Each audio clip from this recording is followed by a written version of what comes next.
मौजों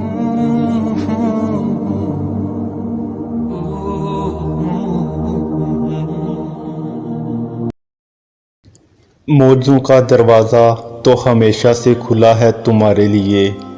कभी तुमने तहज्जुद में मांग कर देखा है? तहज्जुद तो है ही मौजज़ा। तुम्हें तहज्जुद नसीब हो गई तो तुम्हें वो सब नसीब हो जाएगा जिसकी चाहत है तुम्हें, और फिर यकीन हो जाएगा कि मौजज़ा हो गया। दिल नहीं बदल रहा तो क्या हुआ, तहज्जुद से तो नसीब भी बदल जाया करते हैं। किसी ने कहा कि अल्लाह बातों का जवाब नहीं देता, किसी ने कहा कि वो हमारी तरफ मतवज्जा नहीं होता, किसी ने कहा कि वो हमसे दूर है, किसी ने कहा कि वो दुआएं पूरी नहीं करता।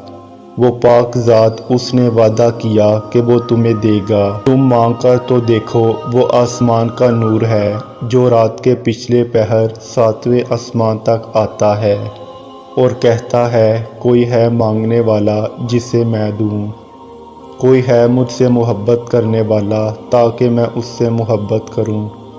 तहज्जुद की नमाज तक पहुंच जाओ तो समझ लेना कि अल्लाह ने तुम्हें अपने बहुत करीब कर लिया है। तहज्जुद के वक़्त उठने वाला बहुत ही खुश नसीब इंसान होता है, जो इंसान अपने बिस्तर को छोड़कर अल्लाह की बारगाह में हाजिर होता है। तहज्जुद के लिए बुलावा फ़र्श से नहीं अर्श से आता है। तहज्जुद का सजदा उससे ही नसीब होता है जिसे रब चाहता है।